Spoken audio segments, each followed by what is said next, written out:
Saw dudes. Welcome to the Saw Dude podcast. Today we got some mind-boggling questions for this episode. We have the question, is the American dream alive or dead? Leave your opinions in the comments below.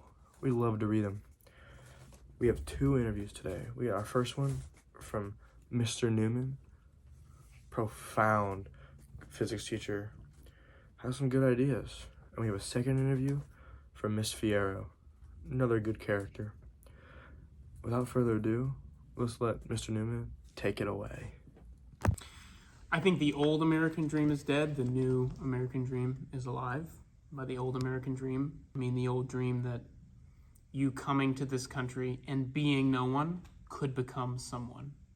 Someone in the sense that you're a member of a community, that you hold a position within a community. You had people that come here that were nothing from the place that they came from. They were held as nothing, they were considered nothing, and they come here and they really could become someone. That dream, I think, is largely dead. And I think it's dead because of our new conception of the American dream, which would be the modern sense of material movement from poverty to wealth. I don't think that's a bad thing. It's not bad to go from being impoverished to being wealthy.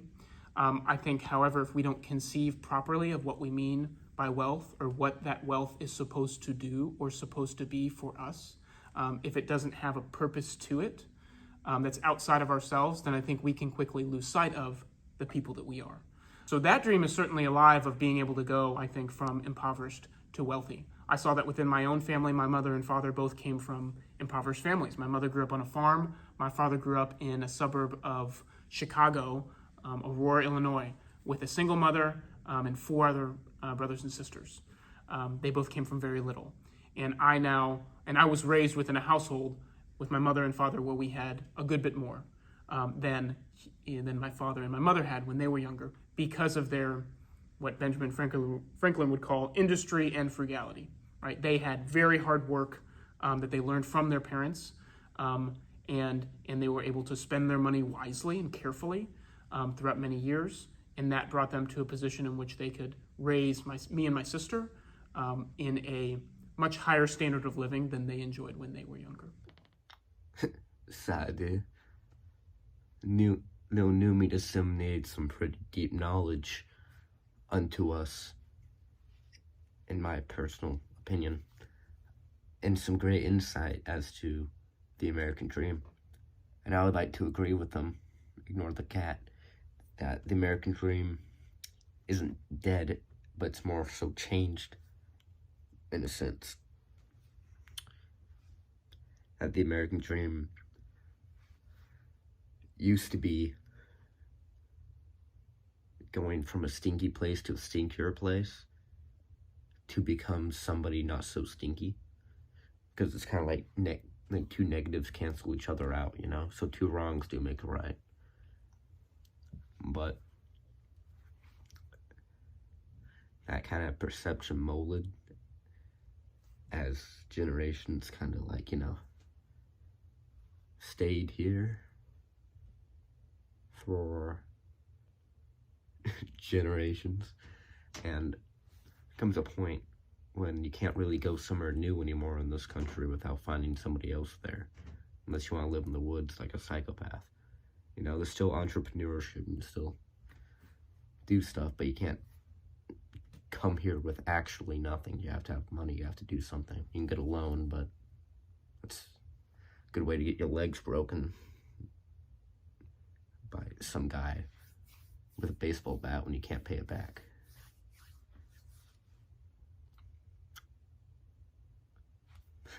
Let's check out Miss Fierro's thoughts on the matter. Boop. Doing it.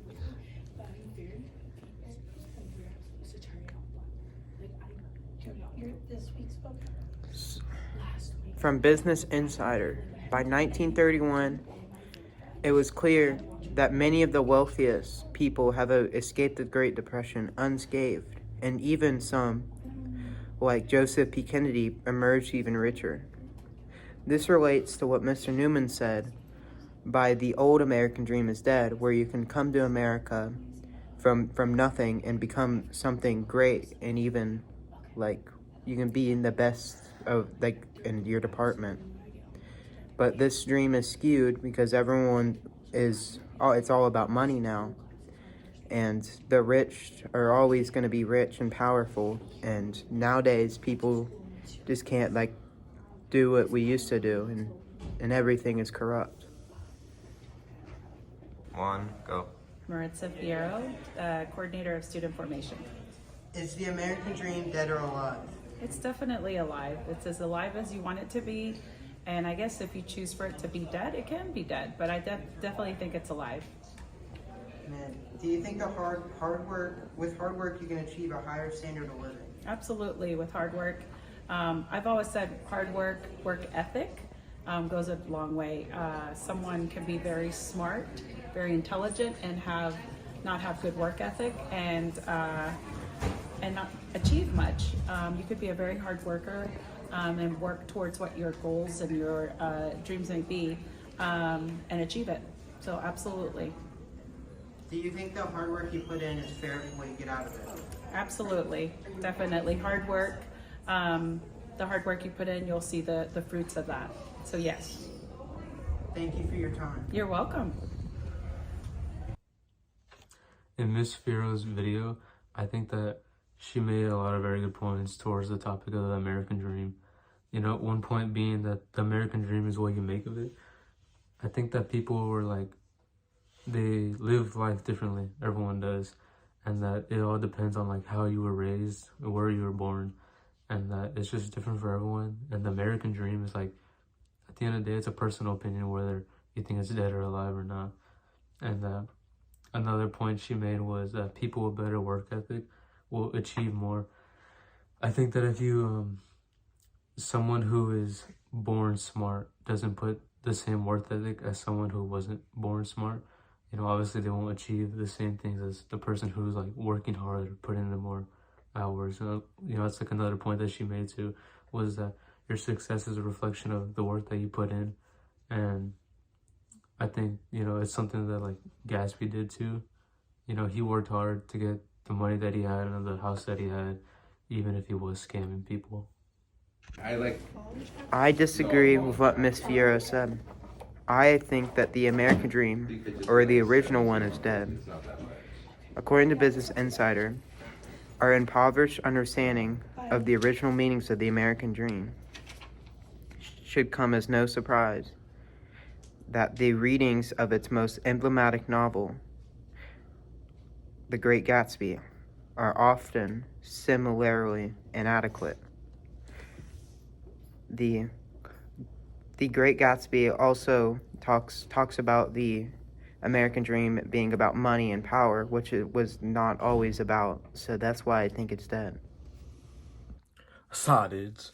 So let's go ahead and wrap this all up for y'all.